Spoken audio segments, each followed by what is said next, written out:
Hi there, Victor Pross speaking to you, anarchist artist. Anyway, I was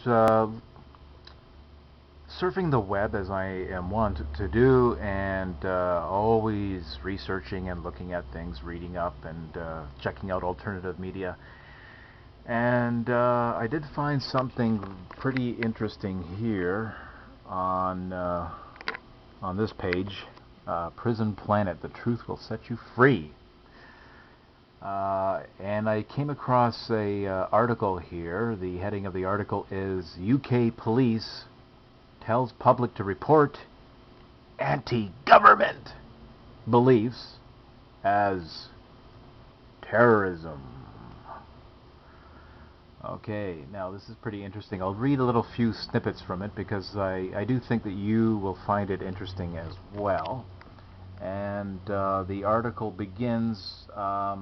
It's an article written by Paul Joseph Watson of prisonplanet.com, and reading the article here. Okay, the London Metropolitan Police is encouraging business and the general public to immediately report anyone who holds anti-government political beliefs to the authorities as terrorists, calling on people to become volunteer informants as the state prepares for widespread social unrest.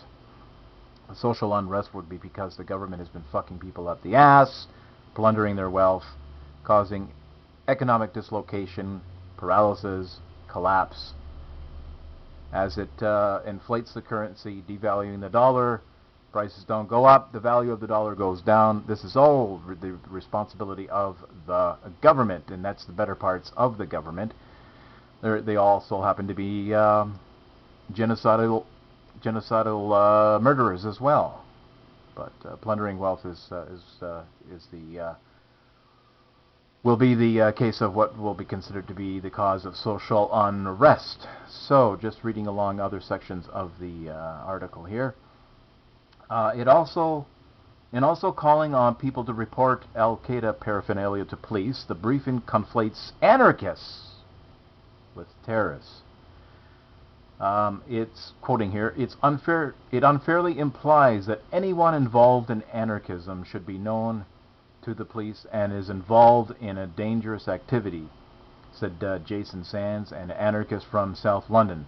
There is nothing inherently criminal about political philosophy, whatever it is. The police work under the Convention of Human Rights, which disallows discrimination against people because of their political beliefs, and even the request for information would seem to be in breach of that.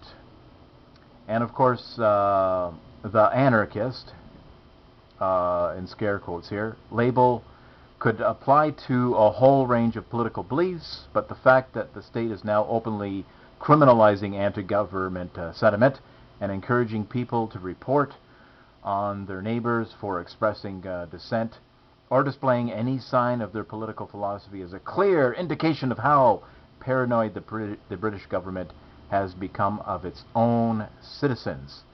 As anarchist Sean Smith told The Guardian, it's pretty absurd, but not surprising. When the state seeks to criminalize ideas it deems to be dangerous to its own survival. That last part, criminalizing ideas that it deems to be a threat to its own survival, that's very telling, in that the thing to take away from that article is that the state as such is just a construct. It's just an idea. Okay, it's not holy writ. It's not a large, overpowering God spreading the waters for Moses and donkeys to walk through power force. It's nothing but a construct. It's an idea in which a small cadre of people have brain-fucked generations of people to accept it as a moral imperative. People have been brainwashed to accept the government as a moral imperative, that without the government you would have chaos and disorder, you would have flesh-eating zombies, We would all be chickens with their heads chopped off, bumping into each other. There would be no organization. There would be no production. There would be no morality. This is the idea that has been sold on people. And of course it's a lot of fucking bullshit, because when you get down to the logical question, just look at the logic and the empirical facts, is that the government is nothing more than a small cadre of individuals who have initiated force against productive people. They have taken over a society and they are plundering its wealth. A government cannot survive on its own merits. It does not produce anything. It does not have any revenue. All of its energy and all of its resources, all of its means, is by plundering the wealth and the production, the sweat, the toil, the thinking of people who are actually producing things, the market. So it's not like people were all fucked up and they didn't know what to do. They weren't producing anything. Everybody was disorganized. It was chaos. They were biting the heads off of chickens, and then all of a sudden these small elites said, well, you know what, you guys are just fucking everything up, so we got to show you how to do things, and we got to endow you with morality, and we'll organize everything. So, and on a macro level, because on a micro level, you're getting everything fucked up. Everybody knows that this is bullshit. I mean, this is the idea that's being sold to us. And when you just sit down and really honestly think about it, though, it's just bullshit. I mean, they're just plundering wealth. And they're selling stars, stripes, and banners, and they're selling anthems, and they're selling flags, and the whole image is just all showbiz. It's bullshit.